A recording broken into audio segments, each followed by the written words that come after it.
साई श्याम साई श्याम साई राम साई राम साई श्याम साई श्याम साई राम।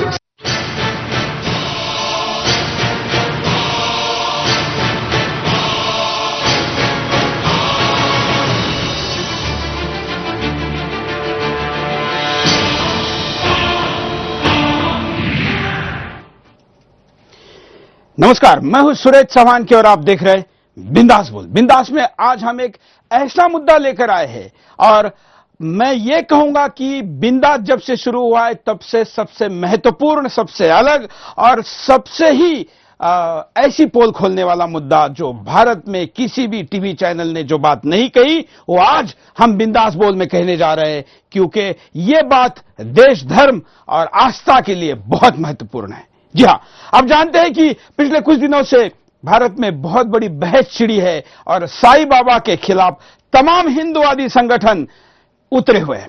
उन्होंने बाबा को मुसलमान साबित करने की एक तरीके से ठान ली है और यहीं पर हमारे अंदर का पत्रकार, और मैं भी एक हिंदुवादी अपने आप को मानता हूं, क्योंकि हिंदुत्व ही राष्ट्रीयत्व है और हिंदुत्व ही दुनिया को आधार देने का तत्व है, मैं मानता हूं।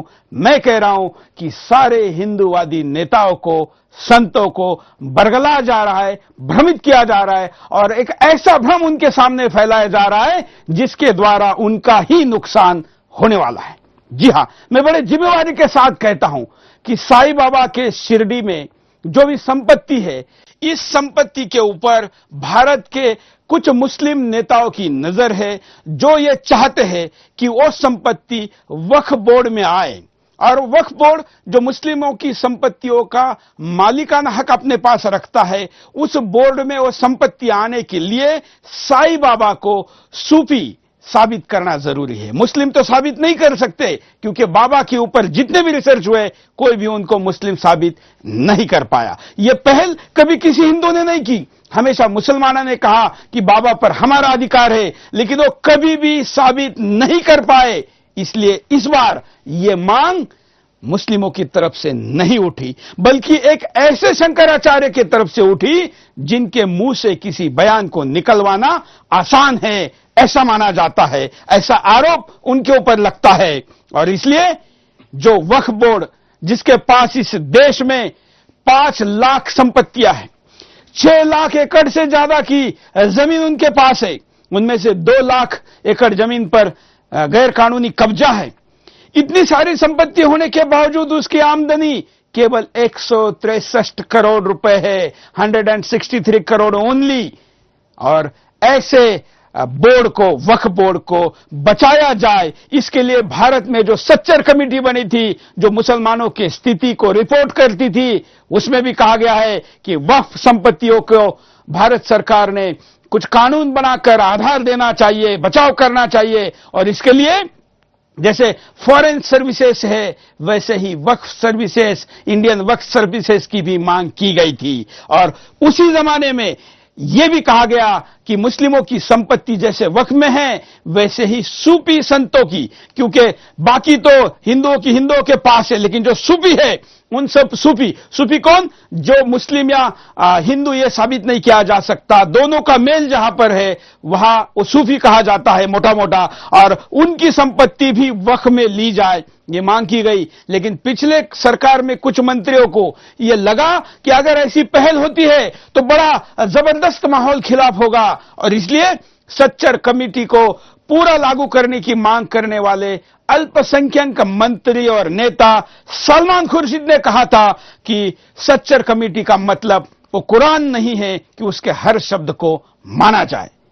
देश में साईं बाबा की संपत्ति को, मुस्लिमों की संपत्ति की मांग अगर इस युग में और मोदी के सरकार में हो तो कभी वो मांग पूरी हो ही नहीं सकती। इसलिए कि उल्टा गेम करा गया, और वो गेम ये था कि हिंदुओं के शंकराचार्य कहे जाने वाले, जिनके नाम के साथ शंकराचार्य लगा है, ऐसे व्यक्ति के द्वारा ही अगर इस मांग को रखा जाए तो ये मांग साईं बाबा को मुसलमान साबित करने के लिए या कम से कम सूफी साबित करने के लिए पर्याप्त होगी। और यह षड्यंत्र खेला गया। दुर्भाग्य से कड़वे हिंदुत्ववादियों ने इसके पीछे के वास्तव को समझे बगैर आंख बंद कर इसमें वो कूद पड़े, और जिस देवस्थान में 100% पूजा हिंदू पद्धति से होती है, जहां पर बाबा का जन्मदिन से लेके तमाम त्योहार हिंदू त्योहारों पर होते हैं, दशहरा हो, रामनवमी हो, दिवाली हो, बाबा के सारी पूजा पद्धति हिंदू की तरीके से की जाती है, बल्कि मुसलमान ना के बराबर जाता है। मैं खुद शिरडी का रहने वाला हूं। साईं बाबा को मुसलमान इसलिए नहीं मानते क्योंकि इस्लाम बुत परस्ती के खिलाफ है, वो मूर्ति पूजा के खिलाफ है, और इसलिए वो वहां जाते नहीं। कुछ एक परिवार जाता भी है तो एक अलग परंपरा के कारण जाता है, वो उनका भी दावा बाबा मुसलमान थे ऐसा नहीं है।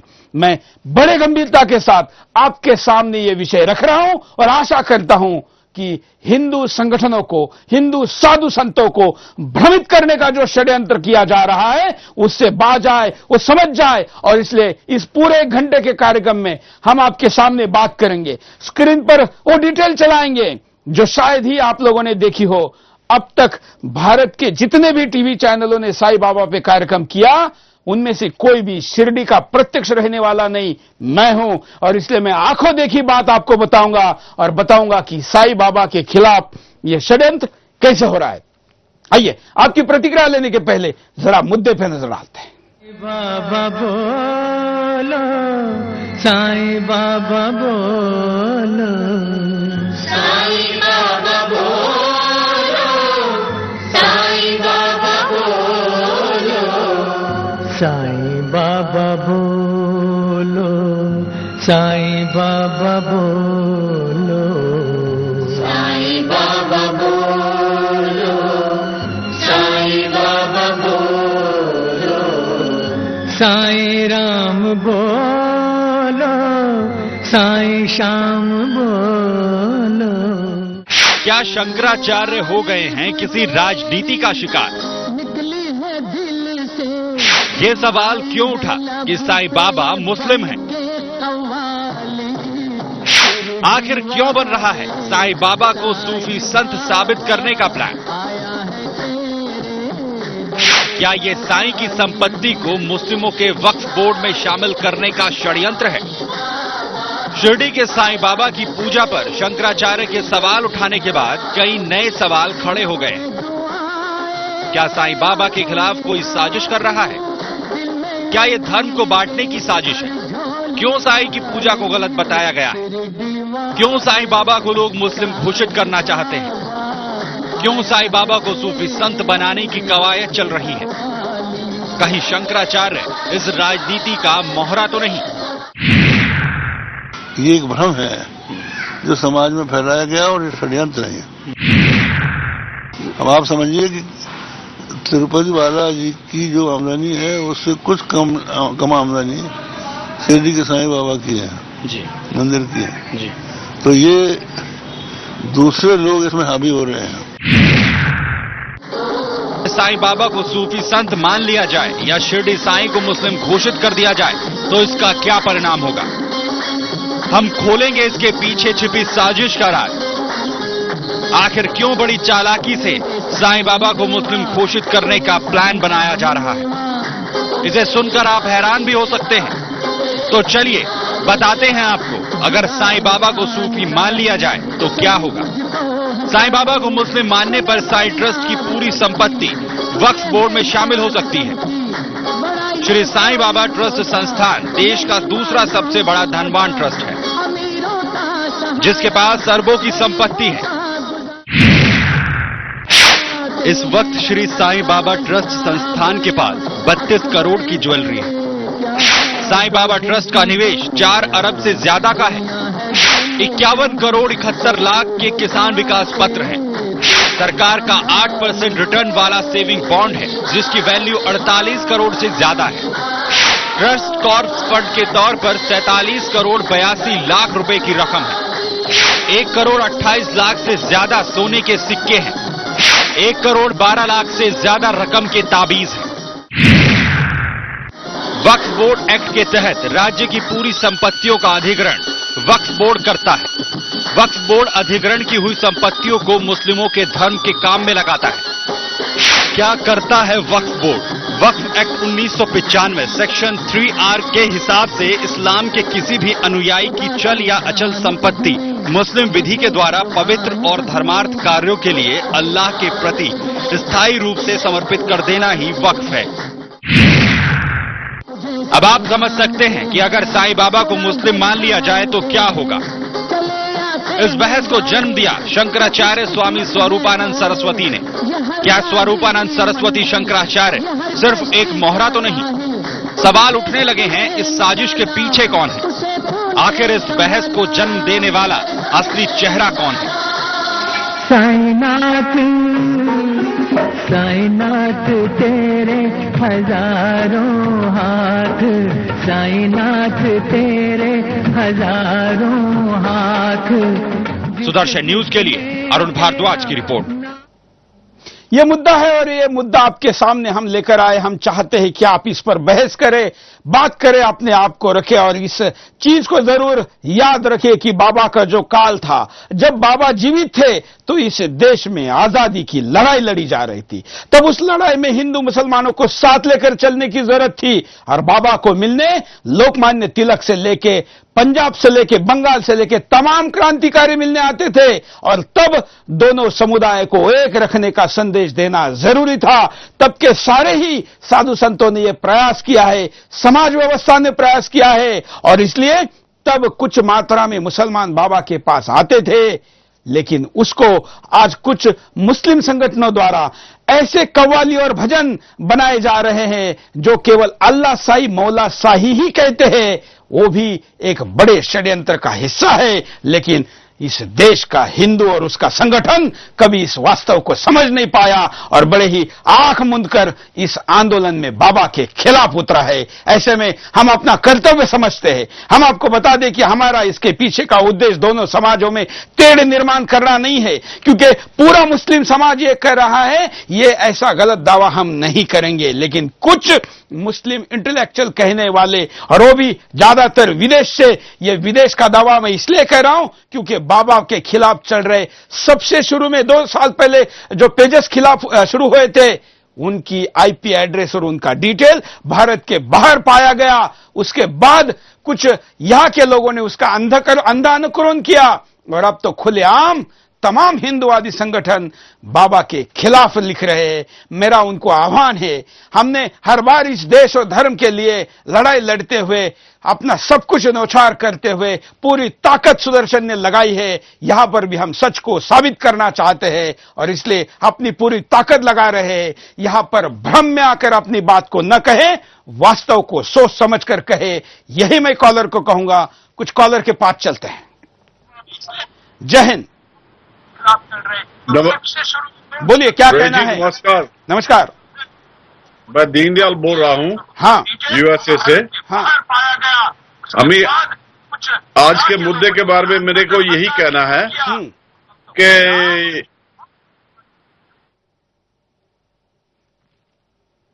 चलिए दूसरे कॉलर के पास चलते हैं। आप भी कॉल कर सकते हैं, अपनी बात को रख सकते हैं। हमारे यहां स्काइप पर आप घर बैठे वीडियो कॉल कर सकते हैं। टेलीफोन लाइनों पर फोन करके अपनी बात वॉइस में कह सकते हैं और अगर आपकी बात आप वॉइस या वीडियो में नहीं कह पा रहे तो हमारा फेसबुक पेज सुदर्शन न्यूज पर आप अपनी कमेंट दे सकते हैं। हम उसको भी यहां पर जगह देंगे। हम चाहते हैं कि एक स्वस्थ वातावरण में वास्तव को समझते हुए आज की चर्चा को किया जाए। अगले कॉलर। जय हिंद। जय हिंद। बोलिए। मैं धनीराम बोल रहा हूँ, रामजत कॉलेज सहायक प्रोफेसर। हाँ, मैं इतना कहना चाहता हूँ, जिन संतों के ऊपर समाज को एक अच्छे संदेश देने की जरूरत है और समाज को एक ऐसी जोड़ने की जरूरत है इनके ऊपर, और ये उलूल जुलूल भाषण दे करके क्या हासिल करना चाहते हैं, समाज में ये फूट डाल करके आखिर क्या साबित करना चाहते हैं। इन संतों पर जो गैर जिम्मेदार नवाज देते हैं, इन पर जरूर कानूनी कार्रवाई की जानी चाहिए और एक ऐसा माहौल बने जो कि सब जो जिसको मानते हैं उनको सम्मान करना चाहिए। हमारे देश में हम ऐसा नहीं कर सकते कि इतना सारा कि कोई क्या है कैसे है, इन सब चीजों से थोड़ा परे रहना चाहिए। धन्यवाद। धन्यवाद। अगले कॉलर। जय हिंद। जय हिंद जी। बोलिए, हेलो, क्या कहना है आपको? हाँ जी सर, नमस्ते। सबसे पहले तो आप हमेशा ही देश के हित में हमेशा अपना प्रोग्राम चलाते हैं, मैं हमेशा देखता हूँ। बट मैं एक चीज जरूर कहना चाहूंगा आज इस प्रोग्राम के लिए कि हर एक मंदिर में साईं बाबा को मानना कोई बुरी बात नहीं है। साईं बाबा हैं, इसमें कोई नहीं, साईं फकीर है। लेकिन क्या देवी देवताओं के साथ जो अपने देवी देवता हैं सनातन मंदिर में, कहाँ पे ये उचित है उनके साथ प्रतिष्ठित करना इनका मूर्ति? मैं ये बस बिल्कुल, आप लाइन पे बने रहिए। मैं आपको सवाल पूछता हूँ, क्या बाबा ने कहा है उनके मूर्ति को बराबर रखना? बिल्कुल नहीं, मैं यही जानना चाहता हूँ। बिल्कुल, धन्यवाद। यही आखिर भक्त कह रहे हैं। और भगवान जो दीवाने होते हैं, जो जिसके दीवाने हैं उसको भगवान मानते हैं।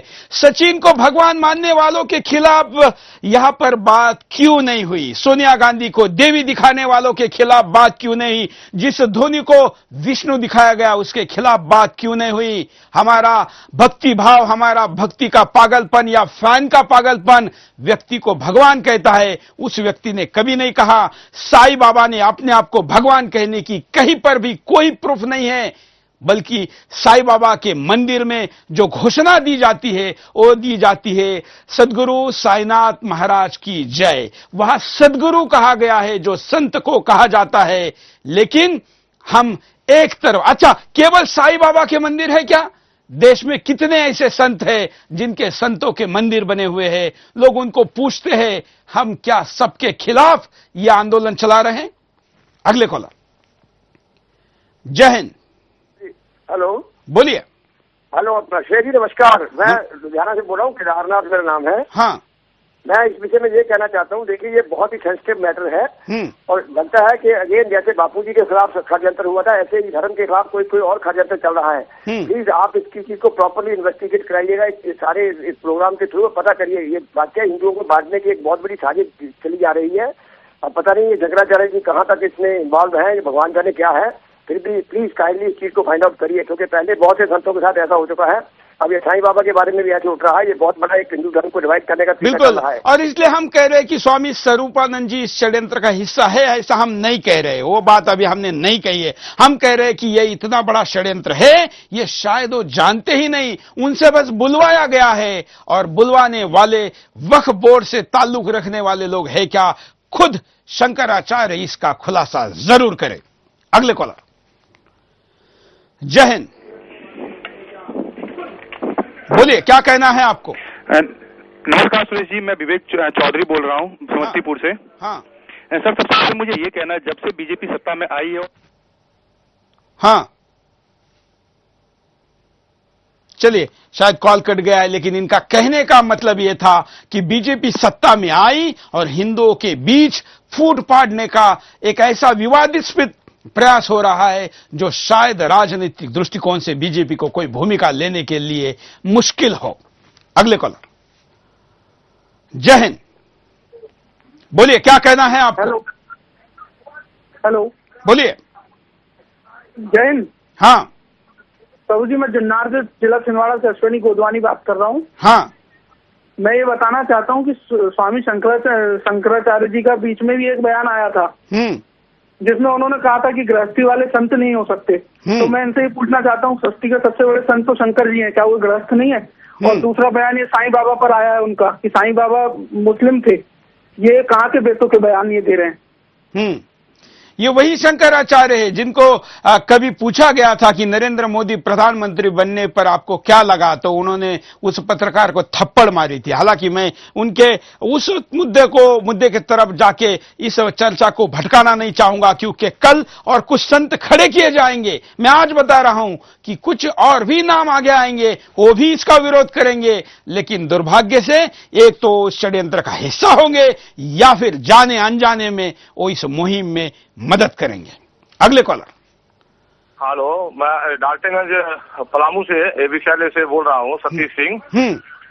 सर, एक्चुअली क्या है, जो इस तरह का जो स्टेटमेंट जो स्वामी जी जो दिए हैं, ये हमारा लगता है ये कहीं न कहीं इनका षड्यंत्र है और ये कहीं न कहीं जो है एक समाज को तोड़ने का काम करते हैं। क्योंकि हमने बाबा को आज 100 साल में आज तक किसी तरह के लोगों ने किसी तरह का कोई स्टेटमेंट नहीं दिया। लेकिन इस तरह के ही लोग जो होते हैं जो पूरे हिंदू समाज को जो है खंडित कर देते हैं। तो हम तो चाहेंगे सारे बाबाओं से कि ऐसा न हो, क्योंकि हमारी आस्थाओं को ठेस पहुंचता है। अगर आस्था इतनी बड़ी नहीं होती, क्योंकि हमने उनको गुरु माना है, भगवान नहीं माना है, हमने उनके ऊपर भक्ति बारे। तो हम चाहेंगे कि इस तरह का स्टेटमेंट कोई भी बाबा, कोई भी ये धर्म न दे तो ज्यादा अच्छा है। धन्यवाद। धन्यवाद। अगले कॉलर के पास चलते हैं। जय हिंद। हाँ सर, मेरा ये निवेदन है कि मैं चारों शंकराचार्य को भी पूछता हूँ और साईं बाबा के मंदिर में अभी मैं गया था पिछले बार, तो मैंने कहा कि बाबा मुझे कुछ प्रमाण चाहिए, तो मुझे वहाँ से 2 प्रमाण भी मिले थे बाबा के। एक अंगूठी मिली थी और एक सिक्का मिला था, बाबा ने प्रमाण भी दिया। तो बाबा तो पूज्य नहीं है, ये जो विवाद हो रहा है बाबा के नाम पे ये वास्तव में निरर्थक है।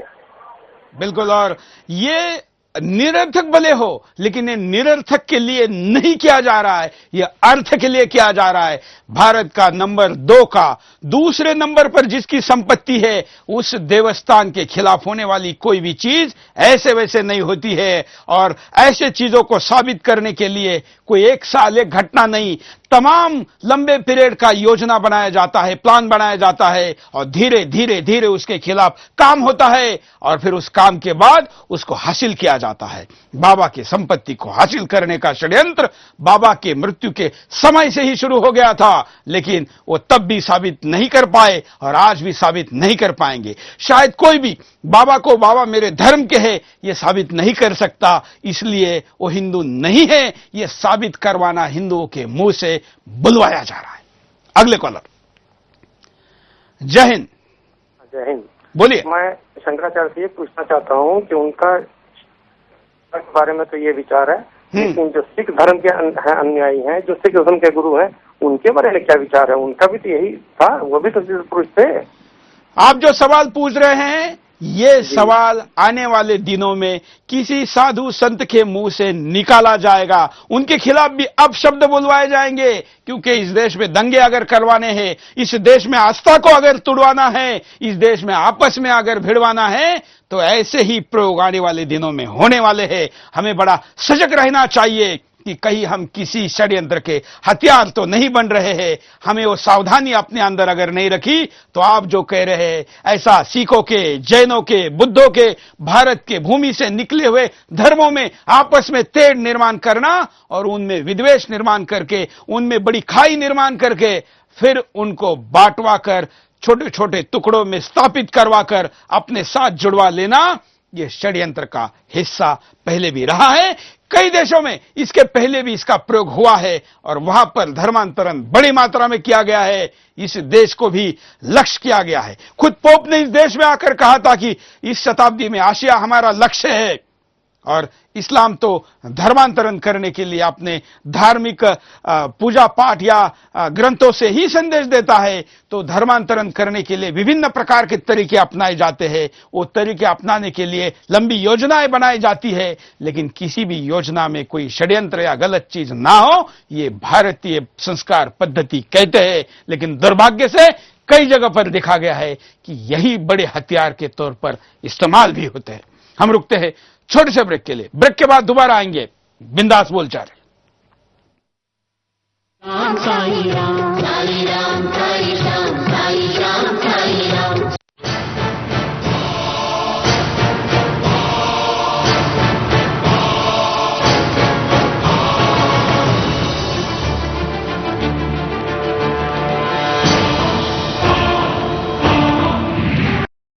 साई श्याम, साई श्याम, साई राम, साई राम, साई श्याम, साई श्याम, साई राम।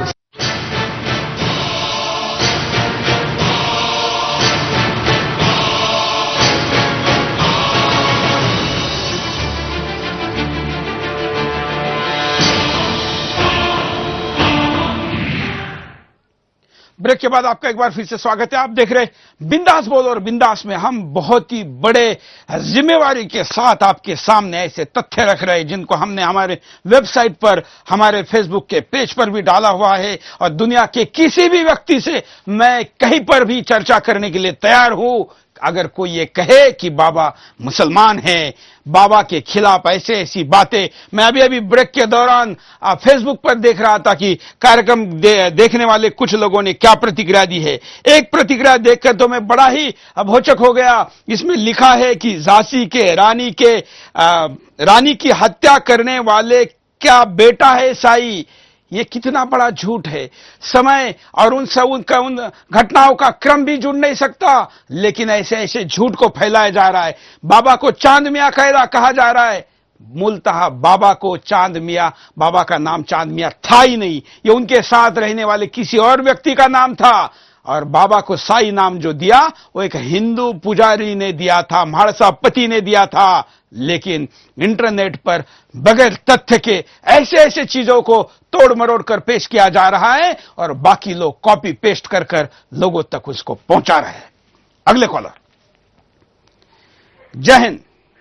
सुरेश जी राम राम, मेरा नाम रोहित शर्मा है, मैं दिल्ली में रहता हूँ। हाँ। मेरा आपसे पहला प्रश्न ये है कि आपने भी कहा था कि साईं बाबा ने कभी अपने आप को भगवान नहीं कहा है। हाँ। लेकिन साईं सत्रत्रित के अध्याय 3, 4, 7, 8, 9, 12, 15, 18 इन सभी अध्याय में साईं बाबा ने खुद कहा है कि मेरी पूजा करो, मुझे मानो। और दूसरी बात आपने कहा है कि साईं को कोई मुसलमान नहीं पूछता है, तो हमसर हयात निजामी जो एक मुसलमान सूफी गायक है वो साईं को कैसे प्रमोट कर रहा है? तीसरी बात आपने कहा एक बात करते, एक बात जो आपने कहा कि कोई प्रमोट क्यों कर रहा है, यही तो हमारा कहना है कि जानबूझकर प्रमोट किया जा रहा है और आप बलि का बकरा बन रहे हैं। कभी अपना को भगवान नहीं कहा, ये तो आपका गलत निकला। बिल्कुल आप जो तथ्य आप साईं को कोई मुसलमान नहीं, बिल्कुल मैं आपका स्वागत करता हूं। हम यहाँ पर साई चरित्र लेकर बैठेंगे। अब हम इस मुद्दे को छोड़ेंगे नहीं। आज के बिंदास के बाद कल या संडे को हम इस मुद्दे पर साई चरित्र लेकर बैठेंगे। जो भी चर्चा करना चाहता है हम उसको सुदर्शन में बुला रहे, दोनों पक्ष रखने वाले लोगों को हम सामूहिक तौर पर इस कार्यक्रम को करेंगे। और अब दिखाइए कहां पर लिखा है साई चरित्र का करोड़ों लोग पारायण करते हैं, रोज करते हैं, लेकिन आज तक किसी ने उसके एक लाइन पर आपत्ति नहीं ली। दूसरा, साई चरित्र बाबा ने खुद नहीं लिखा है और ये जानते हुए भी कुछ लोग साई चरित्र जैसे बाबा ने आत्मचरित्र लिखा है ऐसा प्रमोट कर रहे हैं, यह भी गलत है।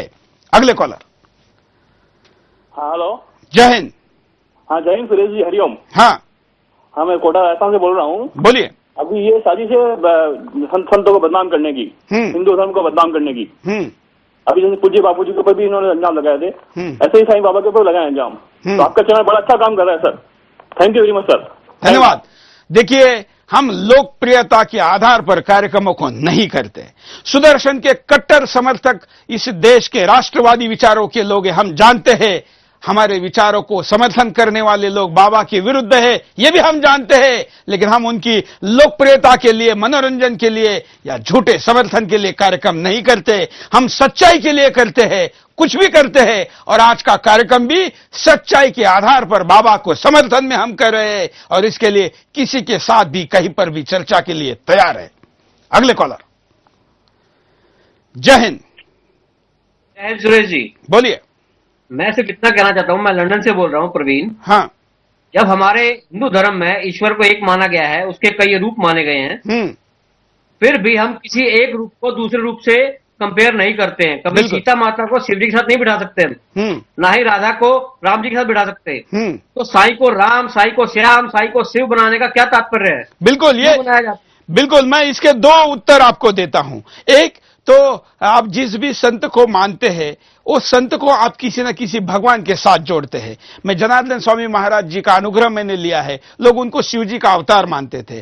कई लोग दत्त भगवान का किसी को अवतार मानते हैं। साईं बाबा को भी कोई दत्त का अवतार मानता है, कोई विष्णु का अवतार मानता है, कोई राम का अवतार मानता है। अपनी अपनी श्रद्धा है, बाबा ने कहीं नहीं कहा है। और ये मानने वाली, नाम लगाने वाली जो दूसरी बात है, तो हरिद्वार में जाइए, बनारस में जाइए, अगर आप भोजन करें तो आश्रम में आपको जब रोटी परोसी जाती है तो कहा जाता है कि रोटी राम, दाल राम। अगर जिलेबी दी जा रही तो जिलेबी राम। नाम के साथ राम लगने से उसकी शुद्धि होती है, उसका बार बार उल्लेख होता है। ऐसा जब हमारे यहां पर हजारों परंपरा लाखों स्थानों पर है तो राम नाम लगाने से वो आप उनको राम की बराबरी कर रहे हैं और सीता के साथ जुड़ रहे हैं। ये कुतर्कों से बदलकर और कुछ नहीं है। अगले कॉलर। जय हिंद। सूरत से बोल रहा हूँ। हाँ। ये स्वरूपानंद जी ये साईं बाबा के खिलाफ क्यों भ्रम फैला रहे हैं? इनको ऐसी क्या तकलीफ हो गई है जो साईं बाबा के प्रति उल्टा सीधा बयान दे रहे हैं, उल्टा सीधा भ्रम फैला रहे हैं? किसी की आस्था को ठेस पहुंचाने से इनको क्या तकलीफ, मतलब क्या फायदा मिलेगा इनको?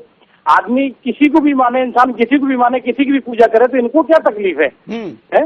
मैं यही सिर्फ पूछना चाहता हूँ कि स्वरूपानंद जी से, अगर स्वरूपानंद जी के पास ये टीवी देख रहे हो तो इनको किसी की आस्था के साथ खिलवाड़ नहीं करना चाहिए, आस्था को ठेस नहीं पहुंचाना चाहिए।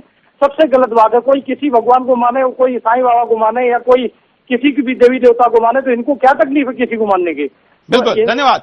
और रही बात शंकराचार्य को धर्म की रक्षा के लिए अगर बोलना भी है तो स्वरूपानंद शंकराचार्य जी, आपने तब मुंह नहीं क्यों खोला जब तिरुपति पर इस्लामिक यूनिवर्सिटी बन रही थी, जो कि वहां पर बनाना कानूनन गलत है। वहां पर कहा गया है कि इस पहाड़ और उसके आसपास के क्षेत्र को डिफाइन किया गया है जहां पर दूसरे धर्म की एक्टिविटी नहीं चल सकती। तब स्वरूपानंद सरस्वती क्यों नहीं बोले जब हरिद्वार, ऋषिकेश और ऐसे स्थानों पर क्रिश्चियन एक्टिविटी बढ़ रही है? ऐसा इंटेलिजेंस रिपोर्ट ही नहीं, साधु संतों की कई आंदोलनों की खबरें हैं।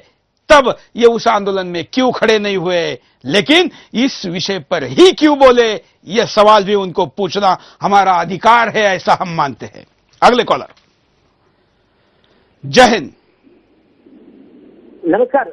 बोलिए। सर जी मैं गुजरात के छोटे से गांव से बोल रहा हूँ। हाँ। मैं पिछले कई दिनों से आपके ये बिंदास बोल प्रोग्राम देख रहा हूँ। हर प्रकार से, जिस प्रकार से आप ये अलग अलग मुद्दे लाते हैं, लेकिन ये जो धर्म को लेकर आज ये मुद्दा लेकर आए हैं, साईं की आस्था से जुड़ा है। और ये मुद्दा इस प्रकार से हम लोगों को भा गया कि जिस प्रकार से ये पूरे गुजरात में, अगर बात की जाए तो महाराष्ट्र को छोड़कर गुजरात में साईं की इतनी पूजा होती है, इतने मंदिर है, और ये पूरा नाम साईं का जो है गुजरात के हर एक लोगों के साथ जुड़ा है। ये आस्था से जुड़ा सवाल। और दूसरी बात की संतों की कभी जाति नहीं पूछा करते, और इतने बड़े शंकराचार्य ने ये कैसे कह दिया कि ये मुसलमान है या तो ये मुस्लिम है, क्या अगर ये इनको मुसलमान नहीं पूछते, ये सवाल आता ही नहीं है। अगर बात की जाए तो ये पूरे हिंदू समाज के ऊपर एक गहरा घाव है। और अगर आपने ही अभी कहा कि ये इसके पीछे कोई षड्यंत्र है, तो जरूर इसके पीछे कोई षड्यंत्र है।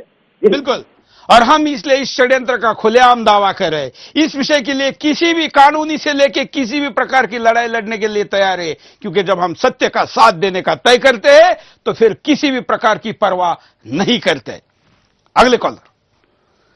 जय हिंद। बोलिए। हेलो, क्या कहना है आपको? हेलो, मैं शिरडी से बोल रहा हूँ, प्रमोद गोंदकर। बोलिए।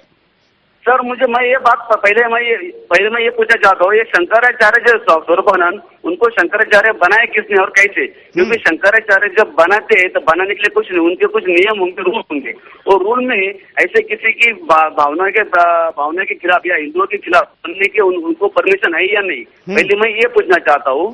बाद में मैं दर्शकों को ये बताना चाहता हूँ कि साईं बाबा के टाइम पे साईं बाबा के पास हिंदू, मुस्लिम, सिख, ईसाई सभी आते थे। बाबा सबको एक ही बोलते थे, सबका मालिक एक है। और बाबा ने कभी किसी को कहा नहीं मैं भगवान हूँ या मैं कोई भगवान का अवतार हूँ। लेकिन बाबा ने जो भी अपने उनके हयात में जो चमत्कार किए वो किसी भगवान से कम नहीं किए, क्योंकि बाबा का अनुभव करोड़ों भक्तों को आया। इसीलिए करोड़ों भक्त बाबा के पास माथा टेकने के लिए, अपने मन्नत मांगने के लिए आते हैं। ये मैं कबूल कर सकता हूँ कि बाबा के पास मुस्लिम की संख्या कम आती है या बहुत कम आती है, लेकिन सिख बहुत ज्यादा प्रमाण पे बहुत ज्यादा संख्या में आते हैं, ईसाई भी आते हैं। और दूसरी बात, ये जो मुस्लिम का जो वक्फ बोर्ड है, ये वक्फ बोर्ड की साजिश हमें सबको अभी ऐसा लग रहा है कि वक्फ बोर्ड की साजिश है। श्री साईं बाबा का जो इनकम देख के ये वक्फ बोर्ड को आगे चलकर मुस्लिमों के लिए ये साईं बाबा के ऊपर ताबा कैसे किया जाए, ऐसा उनका प्लान है। और ये प्लान आप जैसे मीडिया के माध्यम से हम ये प्लान को उनको प्लान सक्सेस में होने करनी चाहिए, ऐसी मेरी राय है। चलिए, इसमें से शंकराचार्य ने धर्म की रक्षा के लिए बोलना चाहिए कि नहीं? तो बोलना चाहिए। बल्कि मैं कहता हूं कि इस देश के वर्तमान के शंकराचार्य धर्म रक्षा में बोलते ही कहा है। कौन से स्टेटमेंट आते हैं? बल्कि धर्म की रक्षा के लिए ही आद्य शंकराचार्य ने चारों दिशाओं में, चारों कोनों में शंकराचार्यों की, अपने बराबरी के शंकराचार्यों के नाम के साथ पीठों की स्थापना की थी। वो धर्म रक्षा के लिए की थी, लेकिन तब की धर्म रक्षा अब केवल दिखावा में रह गई है। मैं उस पद के गरिमा के खिलाफ नहीं बोल रहा हूं, लेकिन इस देश में शंकराचार्य, खास करके स्वरूपानंद जी शंकराचार्य, उन्होंने इस मुद्दे को उठाया है। इसलिए उनको ये सवाल पूछना बनता है कि धर्म की रक्षा के लिए जब धर्मांतरण का कानून इस देश में, धर्मांतरण की रोक का कानून इस देश में आना चाहिए, ऐसी मांग होती है, तो आप क्यों नहीं बोलते? इस देश में पोपा पे आके जब पूरे एशिया को क्रिश्चियन करने की बात करके जाते हैं, तब आप क्यों नहीं बोलते? जिस पार्टी पर आपका प्रभाव होने की बात कहते हैं, 10 सालों तक वो सत्ता में थी, तो आपने हिंदुओं के पक्ष में क्या किया? उस पार्टी के प्रधानमंत्री ने संसाधनों पर अधिकार की बात के हिंदुओं को नकारा, तब आपने क्या किया? लेकिन आप आज बोल रहे हैं, फिर भी मैं कह रहा हूं कि आपको सच्चाई का पता नहीं होगा, इसलिए आपको षड्यंत्र के तहत फंसाया गया होगा। अगले कॉलर। जय हिंद। जय हिंद। मैं धनंजय यादव चंडीगढ़ से बोल रहा हूँ। हाँ। तब पहले मैं साईं का बहुत बड़ा भक्त था, किंतु जब मैंने साईं चरित्र पढ़ी 404 पन्ने की, तो मेरा साईं जी से विश्वास उठ गया, क्योंकि मेरा मानना है कि सनातन धर्म में पूजा जो है चित्र की नहीं अपितु चरित्र की होती है। मैंने सच्चरित्र में पढ़ा है कि उसमें उन्होंने कई बार जो है नहीं, लेकिन आप इसमें एक मिनट, आप मेरी बात सुन पा रहे हैं? आप वो जो आप मेरी बात सुन पा रहे हैं? वो मांस और मछली खाया करते थे। 1000% गलत है, 1000% गलत है। मैं बाबा के जीवन के एक घटना को बताता हूं। कुछ लोगों ने शिरडी में भी, तब भी ऐसा माहौल था, क्योंकि बाबा को शिरडी ने तब भी शुरू में नहीं स्वीकारा था। ये फैलाया गया कि बाबा को जो प्रसाद आता है एक मुस्लिम के घर से, उसमें मांस होता है, ये फैलाया गया। लेकिन जब कुछ हिंदू भक्तों ने बाबा के पास जिस समय पर वो उनका खाने का प्रसाद गया, टिफिन गया, तब कुछ हिंदू भक्तों ने जब उसको खोल के देखा तो उसके अंदर पेड़ा था। पेड़ा जो दूध से बनता है, वो पेड़ा इसलिए बाबा को आज भी चढ़ाया जाता है।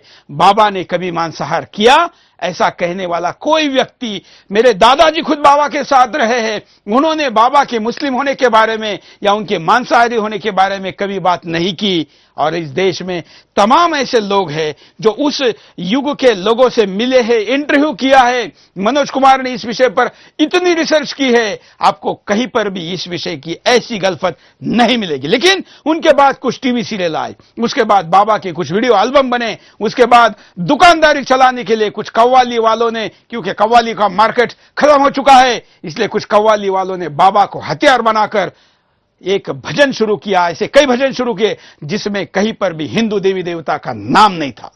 ऐसा करना गलत है, क्योंकि बाबा की यह मान्यता थी कि अगर उनको किसी धर्म के साथ जोड़ा भी जाए तो फिर एक साथ दोनों नाम लिए जाए। लेकिन ऐसा ना करके कुछ कव्वाली वाले केवल अल्लाह साई मौला साई की ही बात दोहरा रहे।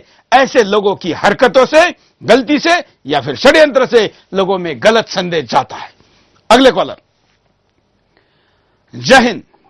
जय हिंद। दयावन बोल रहा हूँ पुणे से सर। बोलिए सर। सबसे पहले तो मैं ये कहना चाहता हूँ कि आप बोल रहे षड्यंत्र चल रहा, मैं तो बोल रहा हूँ महा षड्यंत्र चल रहा है ये तो। क्योंकि ये बाबा जब कहाँ चले गए थे, जब हिंदू साधु संतों को बिना झूठे आरोपों में फंसा के अंदर डाल रहे, तब तो हिंदू साधु संतों का विरोध कर रहे थे। ये संत कैसे हो सकते हैं? अभी ये साईं बाबा की बात कर रहे हैं, कल कबीर जी की बात कर लेंगे। मगर उनको क्या हक है ये बोलने का? जब उन्होंने हिंदू साधु संतों का कोई सपोर्ट नहीं किया तो उनको संतों को बोलने का तो सवाल ही नहीं आता ना। ये तो षड्यंत्र है। हमें भी पहले नहीं मालूम था कि साईं बाबा का, अभी जो आप सत्यता बता रहे हैं ना, तो हम तो पूरा साईं बाबा का सपोर्ट करेंगे। और ये जितने भी ये कुप्रचार करेंगे उससे ज्यादा हम सुप्रचार करेंगे। जो भी सोशल साइड वगैरह इनके औकात बता के रहेंगे। जो भी वो षड्यंत्र करे ना, षड्यंत्रकारियों को तो अभी बताना ही है। धन्यवाद। हम यहां पर रुकते एक छोटे से ब्रेक के लिए, ब्रेक के बाद दोबारा आएंगे। बिंदास बोल जा रही। राम साई श्याम साई राम, साई राम साई श्याम साई श्याम साई राम।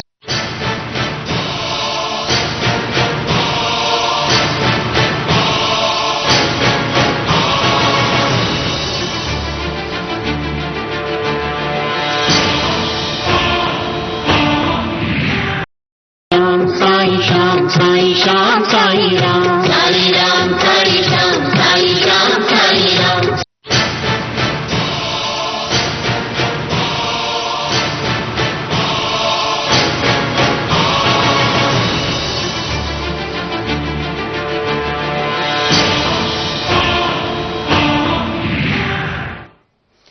ब्रेक के बाद आपका एक बार फिर से स्वागत है। आप देख रहे हैं बिंदास बोल, और बिंदास बोल में हम आपके सामने आज मुद्दा लेकर आए साईं बाबा के विवाद से जुड़ा हुआ। सुदर्शन के दर्शकों के फेसबुक पर आए कमेंट के अनुसार शुरू में ज्यादातर लोग इस मुद्दे को स्वरूपानंद जी के साथ जोड़कर अंधभक्ति उनकी करते हुए साईं बाबा को विरोध कर रहे थे। लेकिन जब अब मैं कार्यक्रम के 2 ब्रेक के बाद फेसबुक के पेज पर देख रहा हूं तो लोगों को इसका वास्तव सच समझ में आ रहा है, और इसलिए लोगों की प्रतिक्रियाओं में बदलाव आया है। और भी कई प्रतिक्रिया हमारे पास आने को है, उनके पास चलते हैं। जय हिंद। बोलिए, क्या कहना है आपका? हाँ, वंदे मातरम। वंदे मातरम। जी मैं ये कहना चाहता हूँ, सबसे पहले आपको बहुत बहुत धन्यवाद कि आपने ये जो नया एंगल दिया है इसमें, जो धन वाला दिया है कि किस तरह से मुसलमानों की तरफ ये धन दिया जा रहा है, उसके धन्यवाद देता हूँ। दूसरी बात मैं ये कहना चाहता हूँ कि सबसे बड़ी बात ये है कि वर्तमान समय में जो हिंदू धर्म की जो शिक्षाएं हैं, शंकराचार्य का क्या होता है या किस व्यक्ति का क्या होता है, वो आम समाज में नहीं है। मैं बताना चाहूँ कि एक मूवी आई थी जिसका नाम था ओ माई गॉड, उसके अंदर शिरडी के साईं बाबा पे कमेंट किया गया था कि जो आज सरकारी जी ने किया वो उसने किया गया था, लेकिन अब तक उस पर केस क्यों नहीं हुआ। दूसरी बात मैं ये कहना चाहता हूँ कि आप इस कार्यक्रम में कम से कम अच्छे जो धर्माचार्य हैं उनको लेके आए, क्योंकि क्या है कि हम जब तक उनको लेके हम तो बिंदास बोल में आपको बोलने का मौका देते हैं, घर बैठे दर्शकों की बात करते हैं, किसी से मैनिपुलेट होने वाले लोगों को हम बिंदास में बुलाते नहीं, हम तो सीधे सीधे जनता के सामने टेलीफोन लाइनें खोल देते हैं। यहाँ पर कोई समर्थक विरोधक कॉल करके अपनी बात को रख सकता है। लेकिन जो बात आप कह रहे, इसलिए हम अलग से पैनल डिस्कशन में इसको जरूर लेंगे। मैं खुद उसमें बैठना चाहूंगा और बिंदास बोल के सिवा अन्य कार्यक्रमों के द्वारा भी हम आपके सामने इस मुद्दे को जरूर लाएंगे। कॉलर, जय हिंद। जय हिंद। बोलिए। जय हिंद। बोलिए। वंदे मातरम। क्या कहना है आप? मैं पाली राजस्थान से सुरेंद्र सिंह रावल बोल रहा हूँ। मैं आपके चैनल के माध्यम से ये कहना चाहता हूँ कि शंकराचार्य जी ने जो ये वक्तव्य दिया है, भारतीय संस्कृति को मिटाने, इसको मतलब किसी तरह से बदनाम करने का एक तरीका है। विदेशी शक्तियों के पीछे उनके बातों में आकर के कठपुतली बनना चाहते हैं। ऐसे मतलब शंकराचार्य जी को थोड़ा हमारे से ये अपने देश के संस्कृति के बारे में कुछ सोचना चाहिए। ऐसे गलत वक्तव्य नहीं देने चाहिए। ये साधु संतों के खिलाफ है और ये सदगुरु साईं नाथ हमारे भगवान है। ये भारतीय संस्कृति सनातन धर्म की आस्था का एक प्रश्न है। और मैं एक आपको ये केवल संदेश देना चाहता हूँ कि हमारे सदगुरु देव श्री आसाराम जी बापू के गुरुदेव, जिनका नाम साईं लीलाशाह बापू नाम दिया हुआ है, वो उनका नाम पहले लीलाराम बापू थे, जो उनको मुस्लिम भाइयों को कुछ उन्होंने अपना थोड़ा चमत्कार दिखाया, उससे भी मुस्लिम भाई ने लीला शाह बापू दे दिया। इसका मतलब ये नहीं हुआ कि वो मुस्लिम समाज से हैं, वो सनातन धर्म के हैं, भारतीय संस्कृति से जुड़े हुए हैं और हमारी संस्कृति रक्षा के रक्षक हैं। तो हम यही संदेश देते हैं। बिल्कुल, धन्यवाद। जो बात यहाँ पर स्वामी स्वरूपानंद जी ने कही है वो उनके ही सिद्धांतों के खिलाफ है।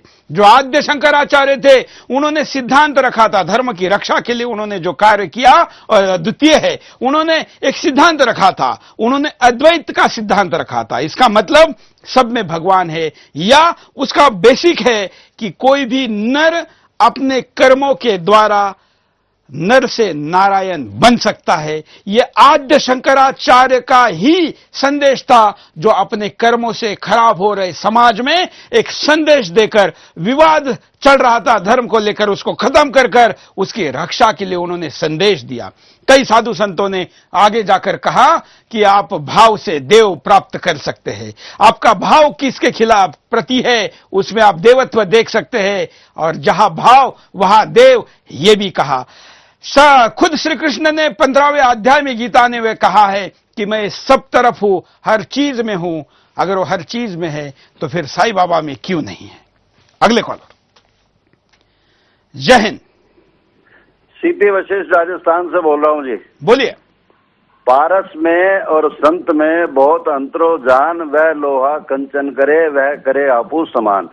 मान्यवर सदगुरु कृपा 4 प्रकार से होती है। स्वर्ण से, दृष्टि से, शब्द से, स्पर्श से। जैसे कछुई रेत के अंदर अंडा देती है पर खुद पानी में रहती है, उस अंडे को याद करती रहती है, उसके स्मरण से अंडा पक जाता है। ऐसे ही गुरु को याद करते शिष्य को ज्ञान होता है। यह स्मरण दीक्षा है। मछली पानी में अंडा देती है, मछली के देखने मात्र से अंडा पक जाता है। यह दृष्टि दीक्षा है। वैसे ही कुररी पृथ्वी पर अंडा देती है, आकाश में शब्द करती है, उस शब्दों से अंडा पक जाता है। मान्यवर, यह शब्द दीक्षा है। मयूरी अंडे पर बैठी रहती है, उसके स्पर्श मात्र से अंडा पक जाता है, यह स्पर्श दीक्षा है। साईं पार्थडी के ब्राह्मण कुल में जन्मे, साईं सच्चरित्र में लिखा है। मैं 18 साल से शिरडी जा रहा हूँ। पूरा विश्व जानता है कि साईं सब धर्म को एक प्रकार से सबको आदर देते थे। शंकराचार्य हिंदुओं को येड़ा अगर खुद पेड़ा खाना चाहते हैं। शंकराचार्य शायद कांग्रेस के एजेंट लगते हैं। कुछ दिनों में मिल जाएगा। मैं साईं भक्त हूँ, ये मेरा दिल कहता है। धन्यवाद। साईं भक्त 18 साल से शिरडी जाते और इन्होंने अपनी बात को कहा है। अगले कॉलर, जय हिंद, बोलिए क्या कहना है आपको? हाँ, हरिओम सुरेश जी, मैं अमोल बोल रहा हूँ पुणे से। हाँ सुरेश जी, लोकसभा चुनाव से पहले कांग्रेस ने आसाराम जी बापू को फंसाया, के घोटाले छुपाने के लिए मीडिया में दिन रात 24 घंटे आसाराम जी बापू की बदनामी की, लेकिन उसमें वो पूरी तरह से नासफल और नाकामयाब रहे। और अभी उसमें नाकामयाब रहने के बाद महाराष्ट्र में अक्टूबर नवंबर में विधानसभा चुनाव है, तो उस विधानसभा चुनाव में नजर रखते हुए इन्होंने अब साईं बाबा को टारगेट किया है, लेकिन इसमें भी वो पूरे नाकामयाब होंगे। हिंदुओं को समझना चाहिए कि ये इनके घोटाले छुपाने के लिए और मीडिया कवरेज के लिए ऐसे संतों की निंदा होती रहती है। इनसे सावधान होकर कांग्रेस मुक्त भारत का जो मोदी का सपना है अब वो साकार करना होगा। नहीं करेंगे। जो बात वक्फ बोर्ड में शामिल करने वाले लोगों, प्लानर या जो इसके पीछे इसकी स्ट्रैटेजी बनाने वाले लोग थे, वो यूपीए 1 और यूपीए 2 में इस बात को नहीं कर पाए। लेकिन उनको लगता है केंद्र में तो अब कम से कम 5 साल चुनाव नहीं होने हैं, लेकिन महाराष्ट्र में कांग्रेस की सत्ता है। पृथ्वीराज चौहान वहां पर मुख्यमंत्री है, वोटों की उनको जरूरत है। और अगर ऐसा वोटों का गणित बिठाते हुए इस विवाद को फैलाया जाए तो हो सकता है कि चुनाव के पहले बचे हुए अगले कुछ 2 महीनों में ये बाबा के संपत्ति को वक्फ बोर्ड का हिस्सा बनाएं। ऐसा हो सकता है। इस दिशा में प्रयास शुरू हो गए हैं और ऐसे प्रयासों के कई डॉक्यूमेंट आपको कई कार्यालयों में मिलेंगे। अगले कॉलर, जय हिंद। जय हिंद सर, बोलिए। हाँ श्रीमान जी, मैं संतोष गुप्ता बोल रहा हूँ। हाँ, कन्नौज उत्तर प्रदेश से। हाँ, मैं ये बताना चाहता हूँ कि वेदों में लिखा है, सबने लिखा है ईश्वर अल्लाह एक ही नाम सबको सम्मत है भगवान। नहीं, चलिए वेदों में तो ऐसा नहीं लिखा है क्योंकि वेदों के समय अल्लाह नहीं था। चलिए, वेदों में ऐसा नहीं लिखा है, हम गलत इंटरप्रेट ना करें, फेसबुक पर या सोशल मीडिया में आई हुई बात को ना रखें क्योंकि तब अल्लाह थे नहीं। अगले कॉलर, जय हिंद। ये स्वरूपानंद जी ने जो साईं बाबा के लिए कहा है, ये एक तो हमारे यहाँ जो है रामचरितमानस में स्पष्ट लिखा है कि हरि व्यापक सर्वत्र समाना प्रेम से प्रकट हो में जाना। तो ये जो है साईं बाबा को, एक तो साईं बाबा ने अपने को भगवान नहीं कहा और ये उसको जो है भगवान कह करके आज उनके भक्त अगर उनके प्रति आस्था है तो वो किसी को भी, किसी में भी भगवान देख सकते हैं। दूसरी बात कि स्वरूपानंद जी शंकराचार्य की जिस गद्दी में बैठे हैं, आज भारत में 4 शंकराचार्य 4 पीठों के मान्य है। वैसे तो शंकराचार्य यहाँ सैकड़ों हैं, लेकिन ये चारों शंकराचार्य भी पिछले 50 वर्षों में आपस में ही लड़ते भिड़ते रहे और सनातन धर्म के प्रति जिन्होंने एक भी जो है कोई ऐसा एक निर्णय नहीं दिया, एक मंच पर आए नहीं है कभी। तो जब ये आपस में ही सनातन धर्म के मतों को एक साथ उसका मनन नहीं करते हैं, एक दूसरे का खंडन करते रहते हैं।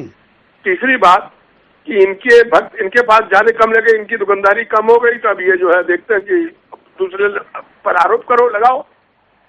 ये तो संतों का काम नहीं है। धन्यवाद।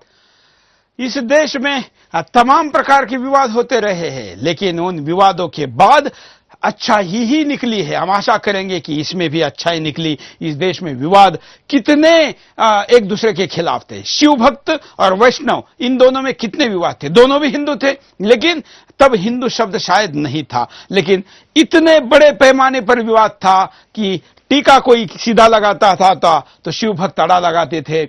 कितने कितने प्रकार है, पूजा से लेके, पूजा पाठ तो छोड़िए, बाकी परंपराओं से लेके जो एक दूसरे के खिलाफ होते थे। और तब भी यह प्रयास हुआ कि इन दोनों में भिड़ाया जाए। तब भी यह प्रयास हुआ कि एक दूसरे के खिलाफ, एक दूसरे के सामने इनको खड़ा किया जाए। और ऐसा करने से धर्म का कभी भी फायदा नहीं हुआ तो नुकसान ही है। हम आपको जरा कारण परिणाम उपाय जल्दी से कारण दिखाते हैं। साईं ट्रस्ट की संपत्ति पर नजर। साईं बाबा एक चमत्कारिक संत के रूप में पूजे जाते हैं। उनके भक्तों को लगता है कि साईं बाबा सीधे उनसे जुड़े हुए हैं। उनके सपनों में आते हैं और जरूरत हो तो सीधा संवाद भी करते हैं। भक्तों को हर तरह की मुश्किलों से बचाते हैं। भक्त भी बड़ी से बड़ी मुसीबत में उन्हीं को पुकारते हैं और वे दावा करते हैं कि साईं बाबा उनकी पुकार को सुनकर जरूर आते हैं। साईं बाबा लोगों के दिलो दिमाग में उनके पालनहार के रूप में बसे हुए हैं। उनका दर्जा दिनों दिन बढ़ता जा रहा है। इसके साथ ही साईं ट्रस्ट की संपत्ति में भी इजाफा हो रहा है। साईं ट्रस्ट की हजारों करोड़ रुपए की संपत्ति पर अब मुसलमानों की टेढ़ी नजर है। इस संपत्ति पर कब्जा जमाने के लिए अब वे व्यवस्थित तरीके से अभियान चला रहे हैं। इस्लामीकरण की साजिश। साईं बाबा को लेकर हिंदुओं और मुसलमानों के बीच का विवाद काफी पुराना है। तमाम तरह के शोधों के बावजूद आज तक यह स्पष्ट नहीं हो सका है कि साईं बाबा हिंदू हैं या मुसलमान। हालांकि उनमें आस्था रखने वालों में सभी धर्मों को मानने वाले लोग हैं। साईं बाबा के जीते जी भी इस तरह के विवाद खड़े किए गए थे। साईं बाबा हिंदुओं के पर्व त्योहारों को भी मनाते थे और मुसलमानों के भी। उन्होंने कभी भी हिंदुओं और मुसलमानों में भेद नहीं किया। साईं बाबा के जन्म को लेकर सटीक जानकारी न होने का लाभ अब मुसलमान उन्हें सूफी संत बनाकर उठाने की योजना बना रहे हैं। अब साईं बाबा को सूफी संतों की पांत में खड़ा किया जा रहा है। कुल मिलाकर कहा जा सकता है कि साईं बाबा को मुस्लिम साबित करने की साजिश की जा रही है। शंकराचार्य की भागीदारी। जाने अनजाने द्वारिका पीठ के शंकराचार्य भी साईं ट्रस्ट की संपत्ति पर कब्जा करने की योजना का हिस्सा बनते जा रहे हैं। हिंदू धर्म की गरिमा और संस्कृति का हवाला देकर साईं बाबा के मानने वालों को राम का नाम न लेने और दूसरे हिंदू पद्धतियों से दूर रहने की सलाह देकर वो एक तरह से मुसलमानों के गुप्त एजेंडे को ही आगे बढ़ा रहे हैं। शंकराचार्य ने साफ तौर पर कहा है कि साईं भक्तों को साईं के साथ भगवान राम का इस्तेमाल नहीं करना चाहिए। मुसलमान तो पहले से ही चाह रहे हैं कि हिंदू लोग साईं बाबा से दूर हो जाएं और फिर साईं बाबा को सूफी संत घोषित करके साईं ट्रस्ट की सारी संपत्ति को अपने अधिकार में ले लिया जाए। साईं बाबा पर शंकराचार्य के बयान से साईं बाबा के इस्लामीकरण का रास्ता आसान हो जाता है। साईं भक्तों में गुस्सा। साईं को मानने वालों में हिंदू भी हैं और मुसलमान भी। उनके भक्त पूरे देश में फैले हुए हैं। शिरडी में इनका आना जाना लगा रहता है। साईं बाबा में आस्था रखने वाले भगवान राम की भी पूजा करते हैं और कृष्ण और शिव की भी। इसी तरह बहुत बड़ी संख्या में मुसलमान भी साईं बाबा की चौखट पर सिर झुकाने अपने पूरे परिवार के साथ आते हैं। जिस तरह से साईं बाबा को अब हिंदू और मुस्लिम के चश्मे से देखा जा रहा है, उससे साईं भक्तों में गुस्सा है। साईं भक्तों के निशाने पर सीधे तौर पर आए शंकराचार्य भी पीछे हटने के मूड में नहीं है। साईं भक्तों ने शंकराचार्य के खिलाफ पुलिस में तहरीर भी दी है और आगे भी वो शंकराचार्य का विरोध जारी रखने के मूड में है। आस्था पर प्रहार। साईं ट्रस्ट की संपत्ति पर कब्जा जमाने के लिए मुसलमानों की रणनीति शंकराचार्य स्वरूपानंद की वजह से सफल होती दिख रही है।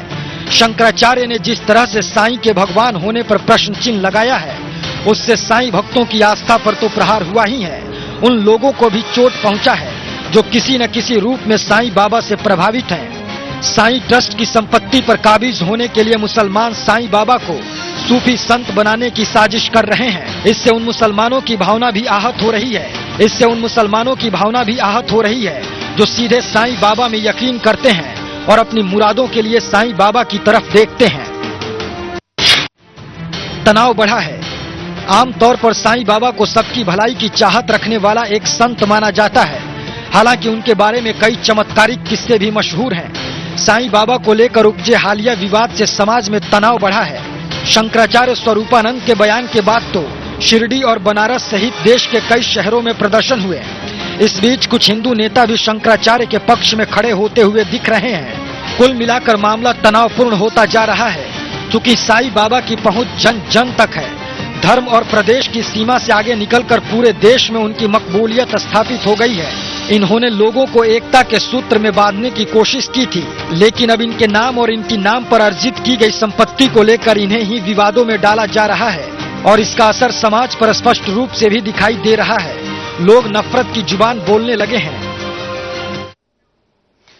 ये मुद्दा हमने आपके सामने रखा। पूरे 1 घंटे तक आपने देखा कि कॉलरों का भी टोन क्या था। मुझे कार्यक्रम शुरू करने के पहले कुछ लोगों ने कहा कि एक भी कॉलर आपके पक्ष में नहीं आएगा। मैंने इस चैनल पर बिंदास बोल में, ये शायद 500 के आसपास का एपिसोड है, कई ऐसे मुद्दे उठाए कि एक भी व्यक्ति हमसे सहमत नहीं था, लेकिन हम पक्ष में थे सत्य के, और फाइनली ये साबित हुआ कि हम जो बोल रहे थे वही सत्य था। हम इस घमंड में नहीं है, लेकिन हम ये मानते हैं कि यहां सुदर्शन की इस मंदिर में खड़ा होकर जब हम बोलते हैं तो ईश्वर को साक्षी मानकर वो तथ्य आपके सामने रखते हैं जो ईश्वर ही हम तक अप्रत्यक्ष रूप से पहुंचाता है। अब इस पर भी कोई कहेगा कि यह चमत्कार का दावा है, लेकिन ये चमत्कार नहीं, यह अनुभूति है। साईं बाबा के भी चमत्कार नहीं, अनुभूतियां है, और ये अनुभूतियां ही है जो लोग उनमें आस्था रखते हैं। बाबा भगवान नहीं है ऐसा शायद कोई कह भी सकता है, लेकिन बाबा मुसलमान है ऐसा अगर कोई कह रहा है तो वो ना केवल बाबा के बल्कि दुनिया के एक ऐसे झूठ का समर्थन कर रहा है जो कभी भी किसी भी व्यक्ति ने साबित नहीं किया है, ना कर सका है। हम चैलेंज करते हैं कि अगर ऐसा कोई करके दिखाए तो हम उसके बाद के साथ जाने को तैयार हैं। लेकिन आज हमने आपके सामने जो मुद्दा रखा वो 1 घंटे के अंदर समाधान शायद अगर आपका नहीं होता तो हम इस मुद्दे को दोबारा आपके सामने लेकर आएंगे। हम चर्चा के लिए भी तैयार हैं। हमने आज भी तो अप्रत्यक्ष रूप से टेलीफोन की लाइनें खोल के चर्चा ही की है, लेकिन प्रत्यक्ष सुदर्शन के स्टूडियो में आकर अगर आप बात करना चाहते हैं तो भी हम आपकी बात को लोगों के सामने पहुंचाने के लिए तैयार हैं। यह मुद्दा केवल एक देवस्थान से जुड़ा हुआ है ऐसा नहीं है। यह मुद्दा इस हिंदुस्तान के एक ऐसे संस्कृति से जुड़ा है जिसको इस मुद्दे के आधार पर तोड़ने का प्रयास हो रहा है, और ऐसा हम कदापि नहीं होने देंगे और इसके लिए कुछ भी करने के लिए तैयार रहेंगे। आज के लिए इतना ही। जय हिंद। साईं श्याम साईं श्याम साईं राम साईं राम साईं श्याम।